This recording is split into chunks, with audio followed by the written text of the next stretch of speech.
Di belakang paviliun bintang jatuh, Xiaoyan yang sedang duduk di dalam gua tiba-tiba membuka matanya. Tatapannya menembus langit yang terbentang luas. Di kejauhan muncul dua buah bulan bersamaan. Di antara dua buah bulan itu terdapat 9 buah bintang dengan posisi yang sejajar. Fenomena ini sama seperti gambaran yang tercatat dalam fragmen peta yang pernah ia dapatkan. Pemandangan yang menjadi pertanda bahwa api teratai pemurnian iblis akan segera muncul. Zian tiba-tiba muncul. Gadis ini meminta Xiaoyan untuk memperbolehkannya ikut serta dalam pencarian teratai api pemurnian iblis. Awalnya Xiaoyan sedikit ragu, karena bagaimanapun juga Zian adalah kaisar dari suku naga. Tentu saja Zian memiliki tanggung jawab yang besar serta keselamatannya sangat penting demi masa depan suku naga. Namun Zian dengan sikap manjanya terus menggoda Xiaoyan agar mengizinkannya ikut. Hingga akhirnya Xiaoyan mengizinkannya. Di luar paviliun bintang jatuh, semua orang dikejutkan oleh fenomena yang telah terjadi. Yao Chen serta para petinggi aliansi menunjukkan ekspresi antusias ketika melihat kemunculan dua buah bulan serta 9 bintang yang sejajar. Mereka tahu bahwa ini adalah pertanda dari kemunculan teratai api pemurnian iblis. Di saat semua orang sudah berkumpul, Xiaoyan dan Zian akhirnya datang. Ekspresi Xiaoyan tiba-tiba berubah ketika pandangannya tertuju ke arah barat laut. Ia dapat merasakan fluktuasi yang tampak tak biasa. Meski aura itu hanya samar namun jelas terasa. Xiaoyan tahu bahwa fluktuasi ini merupakan petunjuk lokasi keberadaan teratai api pemurnian iblis.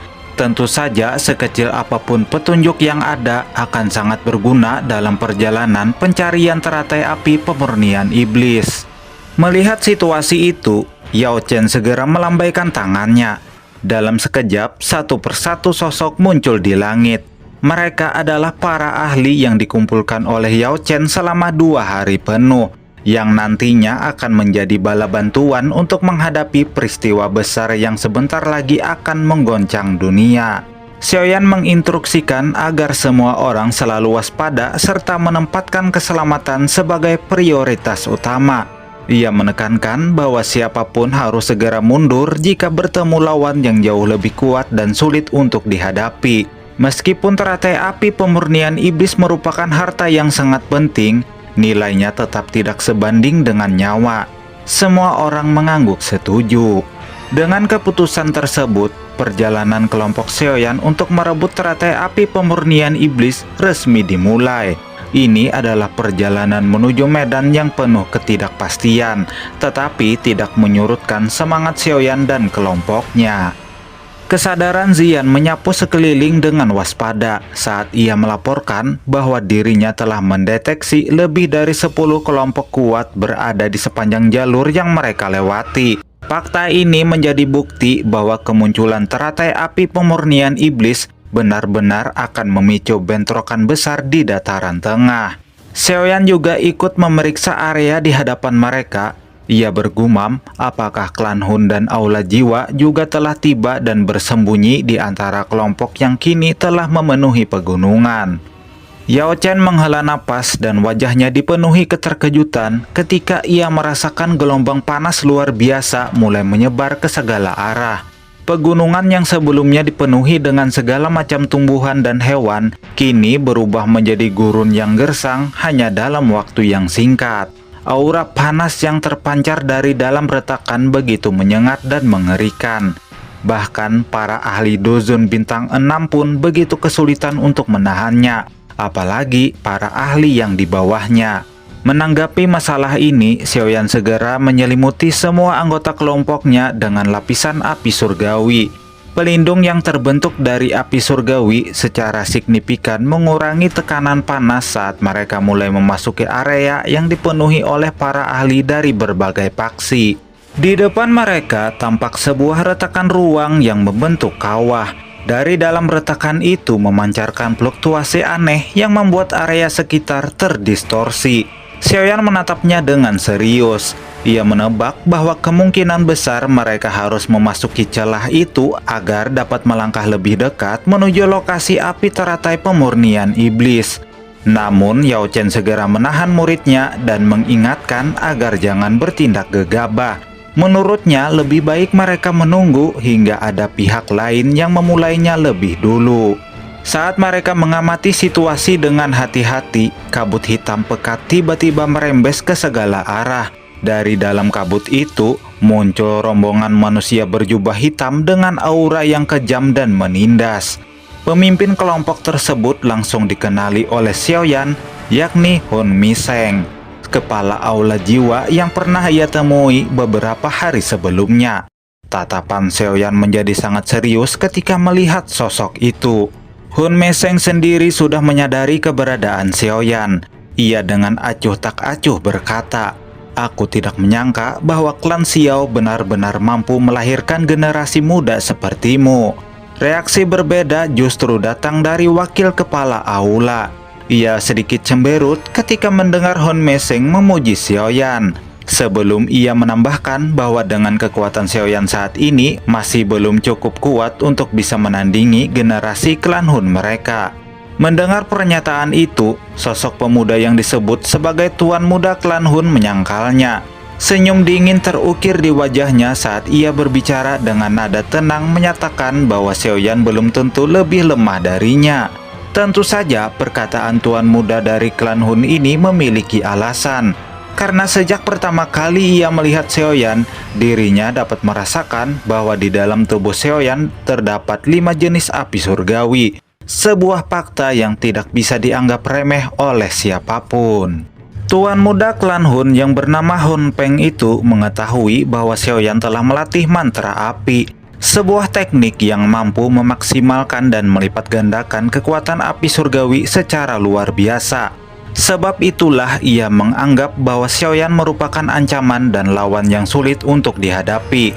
Tetapi demi kepentingan dan kejayaan klan Hun, dia tidak punya pilihan lain selain membunuh Xiaoyan. Melihat Hun Peng ingin bertindak, wakil kepala aula segera menahannya. Ia mengingatkan bahwa dengan kekuatan doseng bintang 2 puncak yang dimiliki Hun Peng saat ini, maka pasti akan sangat mudah untuk mengalahkan Xiaoyan, sehingga tidak perlu terburu-buru dalam bertindak. Terlebih lagi, dengan adanya kepala aula jiwa, beliau pasti akan turun tangan untuk membantunya. Xiaoyan menatap tajam ke arah kelompok klan Hun dan aula jiwa. Meski sadar betapa besar ancaman yang berdiri di depan mereka, namun ekspresinya tetap tenang. Ia yakin orang-orang klan Hun dan aula jiwa tidak akan bergerak sebelum teratai api pemurnian iblis benar-benar muncul. Selama api itu belum menampakkan diri, kedua belah pihak hanya akan saling mengawasi dan menahan diri. Suasana tenang itu seketika pecah ketika sebuah suara sambaran petir terdengar di cakrawala. Tampak terlihat 3 orang berdiri di udara kosong. Mereka adalah orang-orang dari klan Le. Tak lama berselang, sebuah suara yang terasa akrab di telinga Xiaoyan terdengar dari kekosongan. Tampak rombongan klan Yan muncul, dipimpin oleh Ho Xuan, teman yang pernah ditemui Xiaoyan ketika memasuki makam surgawi di klan Gu. Ho Xuan tersenyum dan memuji peningkatan kekuatan Xiaoyan yang menurutnya gak ngotak. Pujian itu membuat Xiaoyan tersenyum tipis sebelum membalas memberikan pujian kepada tuan muda klan Yan tersebut yang telah berhasil mencapai ranah banseng tingkat tinggi serta berhasil memurnikan api surgawi di dalam tubuhnya. Ho Xuan menceritakan bahwa memang benar dirinya telah berhasil memurnikan api surgawi peringkat ke-8. Ia juga memperkenalkan tetua Hu Yao yang juga memiliki api surgawi awan air yang berada di peringkat 16. Xiaoyan hanya bisa tersenyum ketika melihat ketiga orang ini memamerkan api surgawi mereka. Namun ia sadar bahwa klan Yan merupakan salah satu klan kuno yang memiliki jumlah api surgawi terbanyak. Tetapi di balik itu semua, ia tak bisa menyembunyikan rasa antusiasnya, mengingat dirinya memiliki 5 api surgawi dan klan Yan membawa 3 api surgawi. 8 api surgawi berkumpul di satu tempat yang sama. Hal ini adalah sesuatu yang tidak pernah terjadi sebelumnya. Tapi belum selesai Xiaoyan berbicara, suara lembut terdengar di telinganya, mengatakan bahwa api surgawi di tempat ini lebih dari 8. Xiaoyan langsung menunjukkan ekspresi penuh sukacita ketika mengenali suara indah tersebut. Gu Sun-er, kekasih kecilnya, muncul dengan penampilan mempesona. Xiaoyan menyambut kemunculan Sun-er dengan penuh bahagia. Namun di sela momen roman itu, tatapan Xiaoyan beralih kepada dua sosok yang mengiringi gadis tersebut. Salah satunya adalah orang yang Xiaoyan kenal. Dia adalah Gu Qingyang. Adapun pria tua di sampingnya terasa asing bagi Xiaoyan. Meski demikian, reaksi klan Hun tampak aneh. Tampaknya orang tua itu bukanlah orang sembarangan. Tetua ini bernama Gu Nanhai, salah satu dari tetua utama klan Gu. Sun-er tersenyum bahagia saat berada di depan Xiaoyan. Pokoknya dia benar-benar bahagia karena Xiaoyan telah berhasil mencapai ranah doseng. Kekuatan semacam itu bukan lagi sesuatu yang dapat dipandang rendah, bahkan oleh klan Gu sendiri. Sun-er menyapa semua orang di kelompok Xiaoyan dan memperkenalkan tetua Gu Nanhai. Di sini Xiaoyan bertanya kepada Sun-er apakah klan Gu juga datang karena mengincar api teratai pemurnian iblis. Tetua Gu Nanhai yang ada di samping langsung tertawa, seolah-olah dia sudah menduga bahwa Xiaoyan akan menanyakan hal itu. Anak muda, kau tenang saja. Klan Gu tidak tergiur dengan api surgawi yang berbahaya tersebut. Kedatangan kami hanya ingin memastikan api surgawi peringkat 3 itu tidak jatuh ke tangan klan Hun. Sembari menatap klan Hun, Sun-er meminta Xiaoyan untuk selalu berhati-hati terhadap orang yang bernama Hon Peng. Selain kekuatannya kuat, orang itu juga sangat gila pertarungan. Dia bahkan menyukai bertarung dengan ahli yang ranahnya berada di atasnya. Xiaoyan tersenyum dan mengangguk. Tiba-tiba klan Yao muncul. Tatapan Xiaoyan menjadi serius ketika ekspresi Abah Yao Chen menjadi tegang. Tampak 3 orang dari klan Yao muncul di depan semua orang. Kelompok ini dipimpin oleh seorang tetua bernama Yao Wan Gui. Di belakangnya ada 2 orang muda-mudi. Si pria bernama Yao Tian. Dia bisa dianggap sebagai jenius paling menonjol di klan Yao, dan kekuatannya hampir mencapai kelas doseng. Sementara si gadis bernama Yao Ling, kekuatannya berada di ranah banseng tingkat awal. Tubuh Abah Yao Chen bergetar ketika melihat Yao Wan Gui. Ia memberitahu Xiaoyan bahwa orang itu memiliki pengaruh yang besar di dalam klan Yao. Dia adalah orang yang mengatur disiplin dan hukuman di dalam klan. Tampak Xiaoyan begitu terkejut ketika mendengarnya. Ia lantas bertanya, apakah ada dendam antara guru dengan Yao Wan Gui? Yao Chen sedikit mengencangkan tinjunya. Saat itu, dia tidak bisa membedakan mana yang benar, mana yang salah.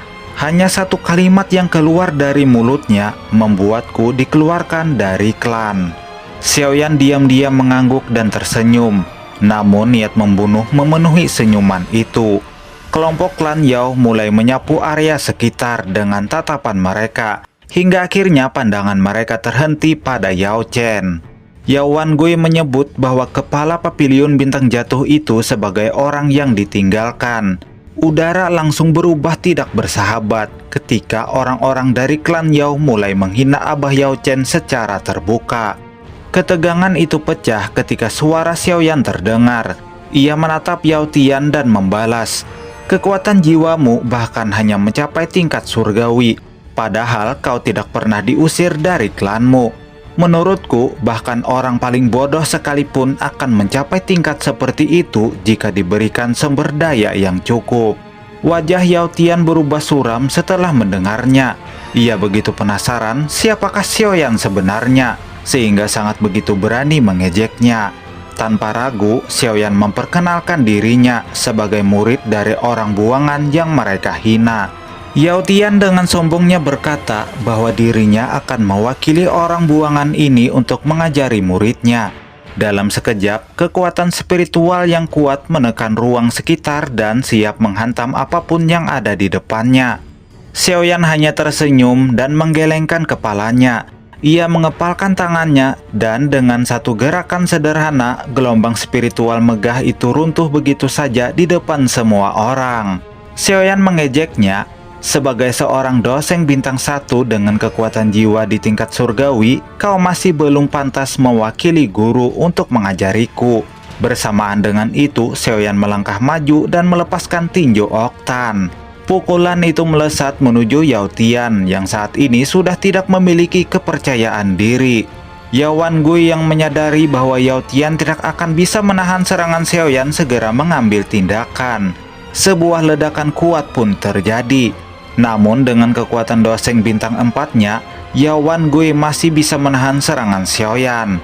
Akan tetapi, tanpa ia sadari bahwa sosok Xiaoyan lain telah muncul tepat di depan Yao Tian. Sebuah tamparan keras mendarat di wajah generasi muda paling menonjol klan Yao tersebut.